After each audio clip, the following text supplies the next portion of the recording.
Welcome in Informational Video Center. بسم اللہ الرحمن الرحیم۔ اللہ تبارک و تعالیٰ کے بابرکت نام سے شروع جو بڑا مہربان اور نہایت رحم فرمانے والا ہے۔ میں خانہ کعبہ کے سامنے کھڑی دعا مانگ رہی تھی، وہیں ایک لڑکا اپنی ماں کو حج کروانے لایا تھا۔ وہ اسے کندھے پر بٹھائے طواف کروا رہا تھا۔ تبھی وہ عورت اونچی آواز میں دعا کرنے لگی کہ جلد ہی میرا بیٹا مر جائے۔ یہ سن کر میں کانپ گئی اور اس عورت سے پوچھا کہ تم اپنے بیٹے کے لیے بد دعا کیوں کر رہی ہو؟ تو اس نے جو کچھ مجھے بتایا، اس نے میرے پاؤں تلے سے زمین نکال دی، کیونکہ اس کا بیٹا تو دراصل۔ السلام علیکم ورحمۃ اللہ وبرکاتہ۔ پیارے ناظرین، ہر سال کی طرح اس سال بھی حج کے لیے جانے والے لوگوں کا زیادہ رش تھا۔ ہر طرف لوگوں کا ہجوم ہی ہجوم نظر آ رہا تھا۔ جہاں تک نظر دوڑاؤ وہاں لوگ ہی لوگ نظر آتے تھے۔ کبھی کبھی تو میں سوچتی کہ حج بھی کتنی ہی خوبصورت عبادت ہے۔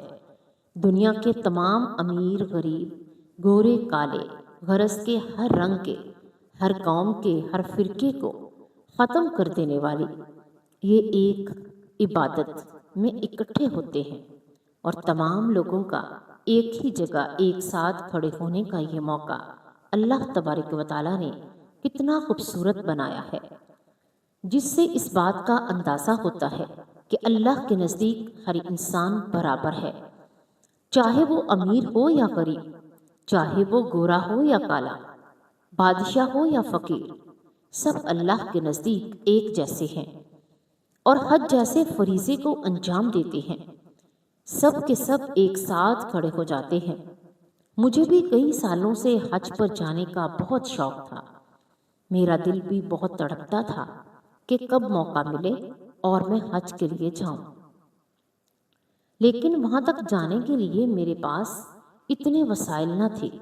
میں ایک معمولی سی گورنمنٹ ٹیچر تھی، تنخواہ بھی میری بہت ہی زیادہ کم تھی، بہت کوشش کے باوجود بھی کچھ نہ کر سکتی تھی۔ پھر میں نے سوچا کیوں نہ بچت کی جائے، لیکن پورے گھر کی ذمہ داری میرے ہی کاندھوں پر تھی۔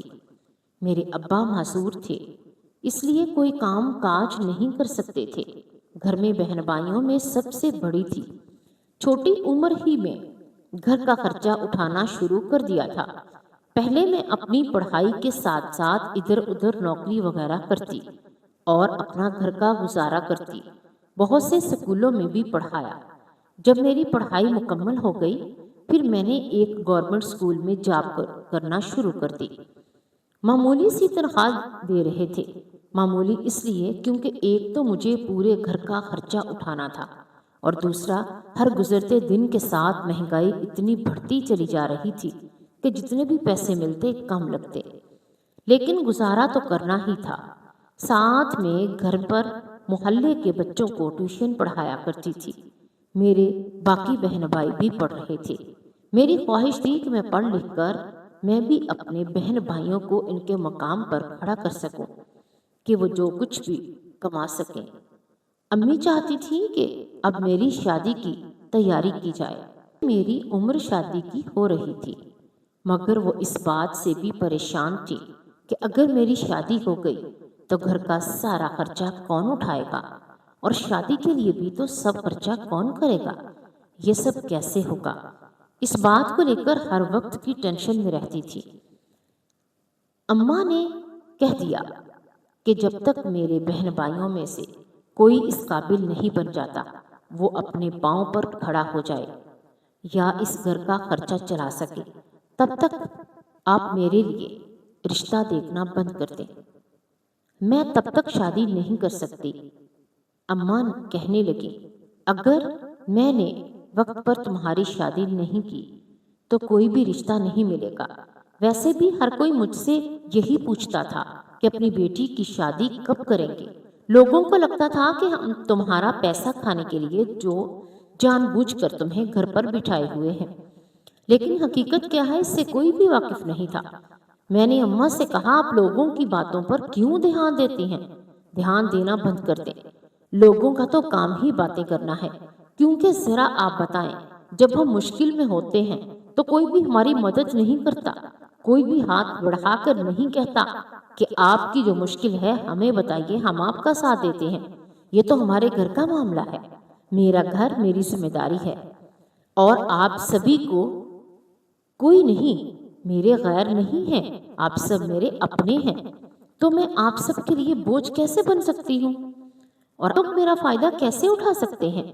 آپ لوگوں کی باتوں کو مت سنا کریں، مجھے خوشی ملتی ہے کہ اپنے گھر کا خرچہ خود اٹھاتی ہوں، اپنے گھر کے لیے محنت کر کے دوسروں کے گھر کے حالات کبھی نہیں سمجھ سکتے کوئی۔ جب تک ابا ٹھیک تھے تب تک بہت اچھے حالات تھے، گھر بہت اچھا چل رہا تھا۔ میرے سمجھانے پر اماں نے کہا، ٹھیک ہے لیکن تمہارے لیے رشتے تو ڈھونڈنا ہی پڑیں گے، اب بھی منگنی کر دیتے ہیں اور بعد میں شادی کر دیں گے۔ میں نے اماں سے کہا، کوئی بھی اتنی دیر انتظار نہیں کرتا، اب پریشان نہ ہو، جب شادی کرنی ہوگی اس وقت ہو جائے گی، ہو سکتا ہے کہ ابھی شادی ہونا میرے حق میں بہتر ہی نہ ہو۔ میں نے اماں کو تو کسی نہ کسی طرح سے منا لیا، لیکن محلے اور دیگر لوگ جو مجھے جانتے تھے جہاں پر مجھے دیکھتے اس موضوع کو لے کر بیٹھ جاتے اور کریت کریت کر پوچھتے، تم شادی کیوں نہیں کرتی؟ یا میری ماں سے کہتے، تم اپنی بیٹی کی شادی کیوں نہیں کرتی؟ اگلے سال میں نے پوری 25 کی ہو جانا تھا، اب تک میری شادی نہیں ہوئی تھی۔ لوگ اس بات کو لے کر ایسے پریشان ہو رہے تھے جیسے کہ اس دنیا میں کوئی مسئلہ ہی نہ رہا ہو۔ پہلے تو میں لوگوں کی باتوں پر کچھ نہ کچھ کہہ دیتی، پھر میں نے بحث کرنا شروع کر دیا۔ آہستہ آہستہ مجھے ان کی عادت پڑ گئی اور میں صرف مسکرا دیتی۔ مجھے یہ سمجھ نہیں آتی تھی کہ سب لوگ شادی کو عمر سے کیوں مشروط کرتے ہیں، حالانکہ شادی کوئی بچوں کا کھیل نہیں۔ ویسے بھی میرا ماننا تھا کہ ہمارے معاشرے میں شادی اس لیے نہیں کروائی جاتی کہ ایک سنت ہے، بلکہ اس لیے کروائی جاتی ہے کہ یہ ایک رسم ہے، اور واقع میں ہی ہم نے اس رسم کو بنا رکھا ہے۔ اگر ہم اسے سنت سمجھ کر کرتے تو سارے غیر شرعی حرکتیں اور رسمی ہم اپنی شادیوں میں نہ کرتے۔ ایک ایسی کڑوی حقیقت ہے جسے سن کر کوئی بھی برداشت نہیں کر پاتا۔ آج کل شادیوں میں تو ناچ گانا عام ہو گیا ہے، لگتا ہی نہیں کہ ہم مسلمان ہیں، اور شادی ہمارے دین میں ایک سنت ہے۔ لوگوں کے دوہرے معیار دیکھ کر تو میرا دل ہی ڈوب گیا تھا، اس لیے میں نے کسی سے بھی زیادہ بات چیت نہیں کرتی تھی، نہ ہی اپنے گھر کے مسائل وغیرہ کسی سے شیئر کرتی تھی۔ جو بھی بات ہوتی وہ صرف اپنے تک ہی محدود رکھتی تھی اور اپنے ہر مسئلے کو خود ہی حل کرنے کی کوشش کرتی تھی۔ باقی سب تو میری زندگی میں ٹھیک ہی چل رہا تھا، لیکن اماں کی پریشانی وہیں کی وہیں تھی۔ اب بھی وہ مجھے کہتی کہ کم سے کم منگنی ہی کر لو، شادی کر لینا بعد میں، مگر میں منع کر دیتی۔ میرا سارا دھیان اپنے بہن بھائیوں کے مستقبل کو بہتر بنانے پر تھا۔ لیکن پھر ایک دن اماں نے مجھے اپنے پاس بٹھایا اور کہا، دیکھو بیٹا، میں تمہارے لیے اب رشتے ڈھونڈنا شروع کر رہی ہوں، اب تم مجھے مزید انکار نہیں کر سکتی۔ یہ کہہ کر انہوں نے رشتے کروانے والی کو فون کیا اور اس سے کہا کہ آپ میری بیٹی کے لیے رشتہ ڈھونڈنا شروع کر دو۔ بہت سے رشتے دیکھنے کے بعد اماں کو ایک رشتہ سمجھ میں آیا تو اماں نے انہیں گھر پر بلایا۔ وہ اکیلا آدمی تھا، اس کے ماں باپ نہیں تھے، اکیلا ہی رہتا تھا اور اب شادی کے لیے لڑکی ڈھونڈ رہا تھا۔ اماں نے اس کے سامنے اپنے حالات صاف صاف بتا دیے اور کہا کہ ہماری بیٹی ہی اس گھر کو چلاتی ہے، تم ابھی منگنی کر لو اور کچھ سال کے بعد شادی کر لینا، جب تک میرے کوئی اور بچے کمانے کے قابل نہ ہو جائیں، یا پھر اس سے شادی کے بعد بھی نوکری کی اجازت دے دو تاکہ وہ ہمارا خرچہ اٹھا سکے۔ دیکھو بیٹا، تمہیں یہ بات بہت سی عجیب لگ رہی ہوگی، تمہیں لگ رہا ہوگا کہ ہم اپنی بیٹی کی کمائی کھانا چاہتے ہیں، لیکن ایسا نہیں ہے۔ میرے شوہر معذور ہیں اور مجھے بھی کوئی ہنر نہیں آتا، بچے چھوٹے ہیں، ہم میں سے کوئی بھی نہیں کما سکتا، میری بیٹی ہی ہے جو ہمیں کما رہی ہے اور ہمیں کھلاتی ہے۔ وہ انسان بہت ہی اچھا لگ رہا تھا۔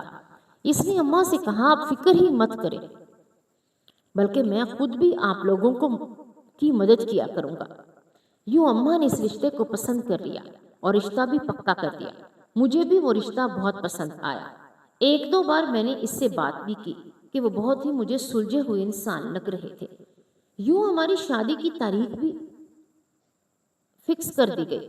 2 مہینے کے بعد جب ہماری شادی تھی، اتنی جلدی ہوئی کہ مجھے یقین ہی نہیں آ رہا تھا کہ شادی ہو جانے کے بعد میں نوکری کرتی تھی اور گھر پر پیسے بھجواتی تھی۔ میرے شوہر نے کبھی بھی اس بات پر اعتراض نہیں کیا تھا، بلکہ کبھی کبھی تو وہ میری مدد بھی فرما دیا کرتے تھے، اور اسی طرح سے مدد کرتے مجھے محسوس بھی نہ ہوتا۔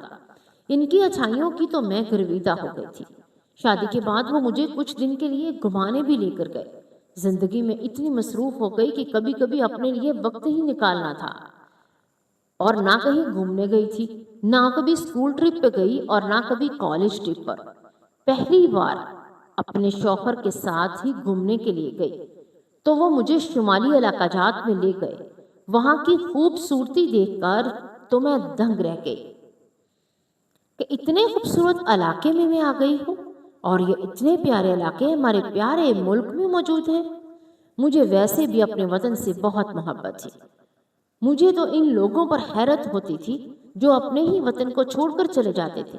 ایک دن میرے شوہر نے مجھ سے کہا کہ دیکھو، میں جانتا ہوں تم نوکری کر کے تھک جاتی ہو، اگر تم یہ نہیں کر پا رہی ہو تو مجھے بتاؤ، میں تمہارے گھر والوں کا خرچہ اٹھا لوں گا۔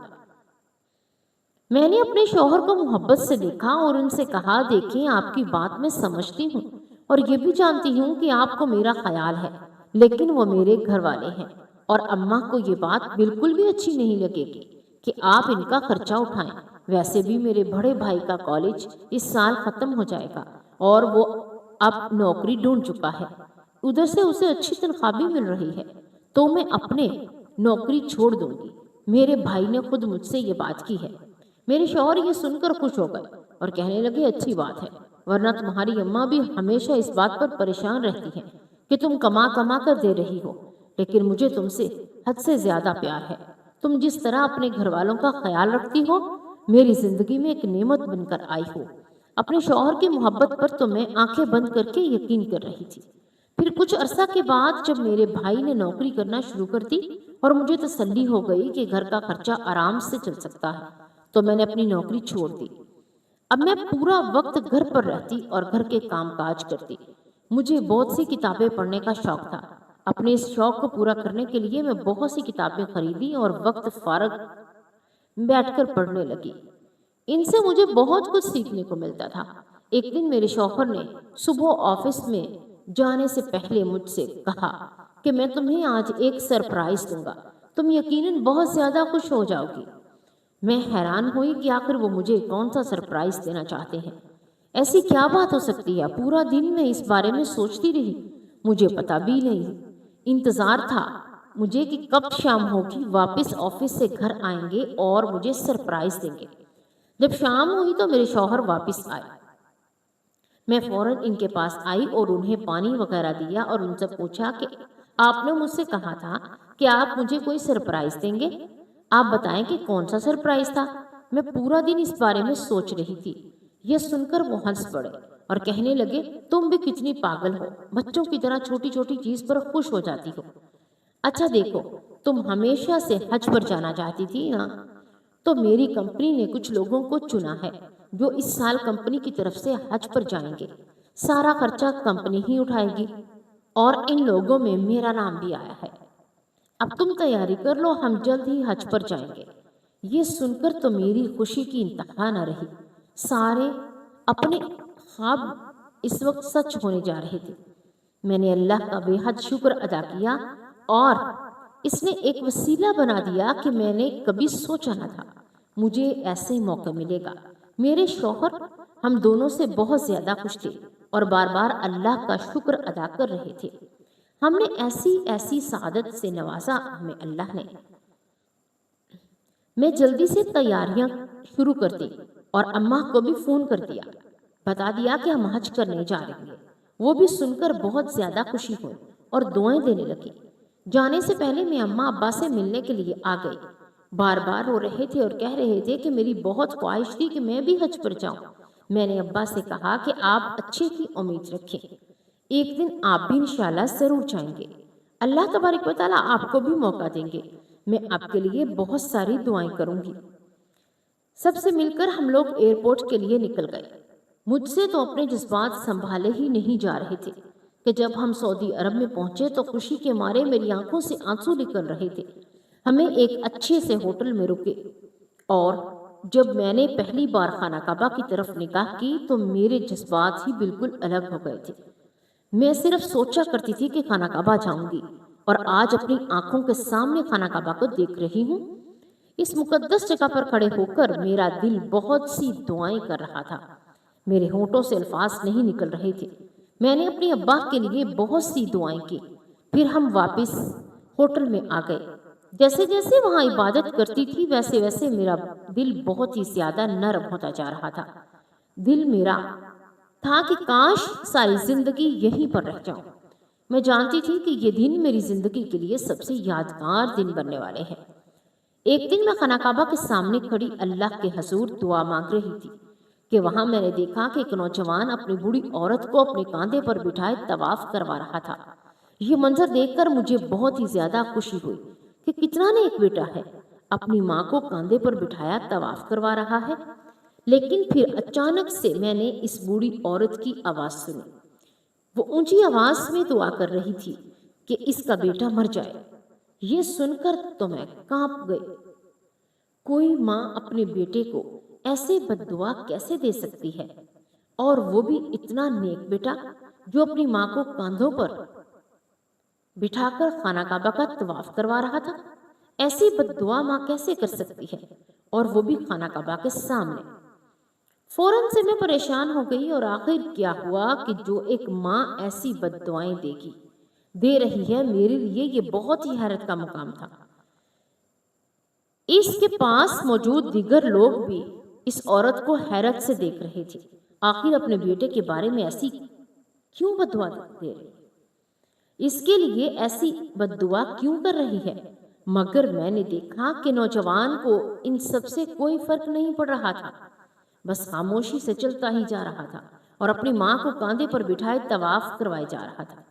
میں اپنے شوہر کے ساتھ واپس ہوٹل میں گئی اور انہیں سارا واقعہ بتایا، تو میرے شوہر نے کہا، نہ جانے ایسی کیا بات ہے جو ایسی دعا کرتی ہے کہ بڑھیا، یہ تو بہت ہی تعجب کی بات ہے۔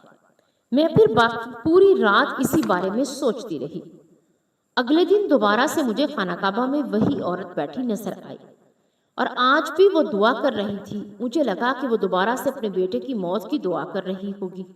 میں نے سوچا کہ میں آج اس عورت سے پوچھوں گی کہ آخر وہ اپنے بیٹے کے لیے ایسی بد دعا کیوں کر رہی تھی۔ اس وقت اس کے قریب میں چلی گئی اور اس سے کہنے لگی کہ ماں جی، کیا میں آپ سے کچھ بات کر سکتی ہوں؟ وہ بولی، بیٹا ہاں، کیوں نہیں، جو بات کہنی ہے کہو۔ میں نے کہا، کل میں نے آپ کو دیکھا کہ آپ کا بیٹا آپ کو کاندھوں پر بٹھائے طواف کروا رہا تھا، اور آپ اسی کے کاندھے پر بیٹھی بد دعا دے رہی تھی کہ میرا بیٹا مر جائے۔ ایسا کیوں ہے؟ آخر آپ کے بیٹے نے ایسا کیا کیا ہے جو آپ کے منہ سے اپنے ہی بیٹے کے لیے اچھی بد دعا نہیں نکل سکی، بلکہ اتنی بری دعا دے رہی تھی کہ آخر کیا بات ہے؟ میری بات سن کر اس عورت کی آنکھوں سے آنسو نکل گئے، اور پھر اس نے مجھ سے کہا کہ بیٹی، میں نے بہت ہی مجبور ہو کر یہ دعا کی تھی۔ یہ بد دعا نہیں بلکہ دعا تھی۔ میں جانتی ہوں کہ سب لوگ حیران ہو رہے ہوں گے، میں اپنے بیٹے کے لیے ایسی دعا کیوں کر رہی ہوں؟ کوئی ماں ایسی دعا کیسے کر سکتی ہے؟ لیکن میرا بیٹا بہت ہی زیادہ تکلیف میں ہے۔ میں اس کی حالت اتنی خراب ہے کہ میں تمہیں بتا نہیں سکتی۔ دراصل میں پاکستان سے تعلق رکھتی ہوں اور ایک چھوٹے سے گاؤں میں رہتی ہوں۔ میری کافی بڑی بڑی زمینیں ہیں، اور روپوں پیسوں کی تو میرے گھر میں کوئی کمی نہیں۔ میرے 2 ہی بیٹے ہیں، بڑا بیٹا تو جو مجھے کل اپنے کاندھوں پر بٹھائے طواف کروا رہا تھا، اور دوسرا بیٹا بہت ہی لاڈلا اور پیار سے میں نے اس کو پالا تھا۔ ایک دن گاؤں میں کھیلتے کھیلتے وہ گر گیا، اس کے چوٹ لگ گئی، خون زیادہ بہہ گیا، تو ہم اسے ہسپتال لے گئے۔ ڈاکٹر نے اس کی مرہم پٹی کی اور کہا وہ جلدی ہی ٹھیک ہو جائے گا، لیکن اس کا زخم ٹھیک نہیں ہو رہا تھا۔ مسلسل علاج کے بعد بھی کوئی فرق نہیں آیا۔ میرا بیٹا جو ہنستا کھیلتا بھاگتا دوڑتا تھا، اچانک سے بستر کے ساتھ لگ گیا۔ ہم نے اچھے ڈاکٹرز کو دکھایا، لیکن کوئی بھی اس کی بیماری کو سمجھ نہ پا رہا تھا۔ تو وہ چل پھر بھی نہیں سکتا تھا اور نہ ہی کچھ بول پاتا۔ اس کی ٹانگ سے آنے والا زخم اتنا بڑا ہو گیا کہ پوری ٹانگ کاٹنی پڑی۔ ایسی عجیب بیماری اس کے جسم میں داخل ہو گئی جسے ڈاکٹرز بھی سمجھ نہیں پا رہے تھے۔ اس بیماری کی وجہ سے وہ پوری رات درد سے تڑپتا ہے اور چلاتا ہے۔ ہم سب نے بہت دم کروایا، علاج کروایا، کوئی فائدہ نہیں ہوا۔ میرا بیٹا اتنی تکلیف میں ہے، میں اس کی چیخ اور اس کی تڑپ دیکھ کر بہت بے بس ہوں۔ میرا دل پھٹنے کو آتا ہے۔ میں نے تو اللہ سے دعا کی کہ اللہ میری جان لے لے، میرے اس بیٹے کو بخش دے، اس کی صحت یابی عطا کر، لیکن اب تک وہ ٹھیک نہیں ہوا۔ اسی دوران میرے شوہر کی بھی وفات ہو گئی۔ اب میں بالکل تنہا ہو گئی ہوں۔ گھر میں ملازموں کے تو ڈھیر ہیں، لیکن وہ سب اس کا خیال رکھتے ہیں۔ تب بھی میں نے سوچا کیوں نہ میں خانہ کعبہ میں آ کر اپنے بیٹے کے لیے دعا مانگوں، اللہ اسے صحت یاب کر دے۔ میں جب یہاں آئی تو اس کے لیے دعا مانگی۔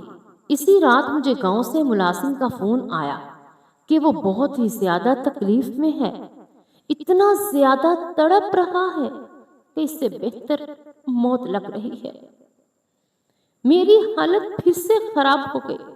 پھر میں نے اپنا جی اتنا کڑوا کیا کہ اپنے بڑے بیٹے سے کہا مجھے خانہ کعبہ کے پاس لے جاؤ، میں وہاں جا کر دعا کروں گی، اگر اس کے لیے موت بہتر ہے تو اللہ اسے موت عطا کر دے، لیکن اس تکلیف سے اسے نجات دل دے۔ میں ماں ہوں، ایسی دعا کر رہی ہوں۔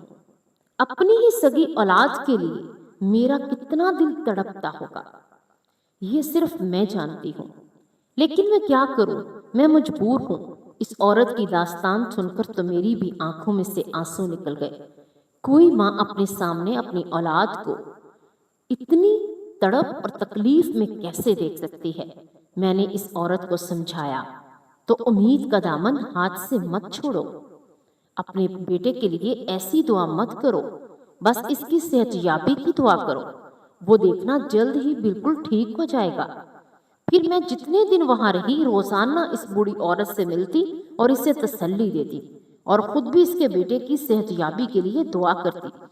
جب ہم وہاں سے واپس پاکستان آنے لگے تو اس عورت نے کہا تم مجھ سے میرا فون نمبر لے لو اور مجھ سے رابطے میں رہنا، ہو سکتا ہے کبھی ہماری ملاقات ہو جائے۔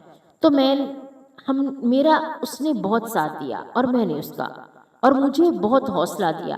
امید تھی کہ میں روزانہ اپنے بیٹے کی صحت یابی کے لیے دعائیں مانگتی رہتی۔ پھر ہم لوگ پاکستان واپس آ گئے۔ پاکستان آ کر میں نے اس عورت کے بارے میں اکثر سوچا کرتی تھی کہ نہ جانے اس کا بیٹا اب کیسا ہوگا۔ جب سے ہم واپس آئے تھے اس کا ایک بار بھی رابطہ نہیں ہوا تھا، اور میری بھی ہمت نہیں ہوئی کہ میں خود سے رابطہ کروں، کیا پتا اسے یہ بات اچھی لگے یا نہ۔ کچھ دن گزر جانے کے بعد مجھے پتا چلا کہ میں امید سے ہوں۔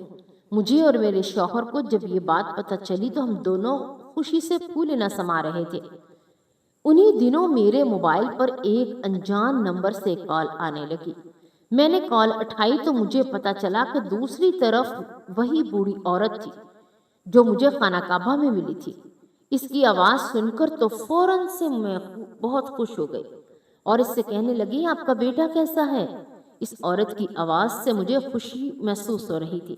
اس نے مجھے بتایا کہ جب میں حج سے واپس آئی اور گھر میں اپنے بیٹے کو دیکھا تو وہ مجھے پہلے سے کافی بہتر لگ رہا تھا، اور نہ جانے کس طرح سے اس کی بیماری ختم ہوتی گئی اور اب وہ بالکل ٹھیک ہے، اپنے پاؤں پر کھڑا بھی ہو گیا، اس طرح سے تکلیف بھی نہیں ہوئی۔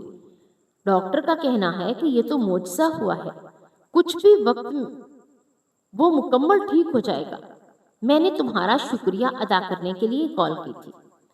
تم اس دن اگر مجھے امید نہ دلاتی تو شاید میں اپنے بیٹے کو کھو چکی ہوتی۔ اس کی یہ بات سن کر میں نے کہا ایسی کوئی بات نہیں ہے، ہمیں کبھی بھی مایوس نہیں ہونا چاہیے اور اللہ سے ہمیشہ اچھے کی امید ہی رکھنی چاہیے۔ یہ کہہ کر میں فون رکھ دیا اور بیٹھ کر سوچنے لگی کہ کبھی کبھی ہم انسان کتنے مایوس ہو جاتے ہیں اور خود کو بھی بے بس محسوس کرنے لگتے ہیں۔ اگر ایسے وقت میں ہم اللہ پر بھروسہ رکھیں تو اللہ ضرور کوئی نہ کوئی معجزہ ضرور کرتے ہیں، اور اللہ تبارک و تعالیٰ ہماری ضرور سنتے ہیں۔ جب ہمارے شوہر میرے گھر آئے تو واپس آئے تو میں نے انہیں سارا واقعہ بتایا اور کہا کہ اس بوڑھی عورت کی کال آئی تھی اور اس کا بیٹا مکمل طور پر صحت یاب ہو گیا ہے، اس نے ہمیں اپنے گھر میں دعوت پہ بلایا ہے۔ کچھ دنوں کے بعد ہم اس کے گھر جا کر ان سے ملیں گے، کیونکہ دعوت سے انکار کرنا تو غلط بات ہوتی ہے۔ میرے شوہر بھی راضی ہو گئے۔ پھر کچھ دن بعد ہم اس عورت کے گھر گئے۔ اس کی بہت بڑی حویلی بنی ہوئی تھی، وہ ہمارے استقبال کے لیے دروازے پر پہلے سے کھڑی تھی۔ اس نے مجھے اتنے پیار سے بلایا تھا کہ میں منع کیسے کر سکتی تھی۔ ہماری یہ ملاقات بہت اچھی رہی۔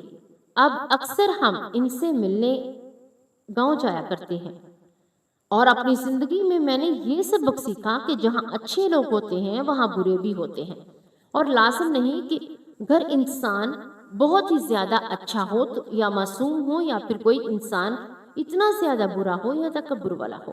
اچھائی اور برائی تو ہر انسان کے اندر ہوتی ہے، اور ہر انسان کے اوپر منحصر ہوتا ہے کہ وہ اپنے اندر کی اچھائی کو زیادہ باہر لائے یا اپنے اندر کی برائی کو۔ یہ وہ اپنی مرضی سے انتخاب کرتا ہے، اور پھر اس کا عکس بھی ایسا ہی نظر آتا ہے۔ پیارے ناظرین، اگر آپ اسی طرح کی مزید ویڈیوز دیکھنا چاہتے ہیں تو آپ ہمارے چینل انفارمیشنل ویڈیوز سینٹر کو سبسکرائب ضرور کریں۔ اللہ تمام کا حامی و ناصر ہو، آمین یا رب العالمین۔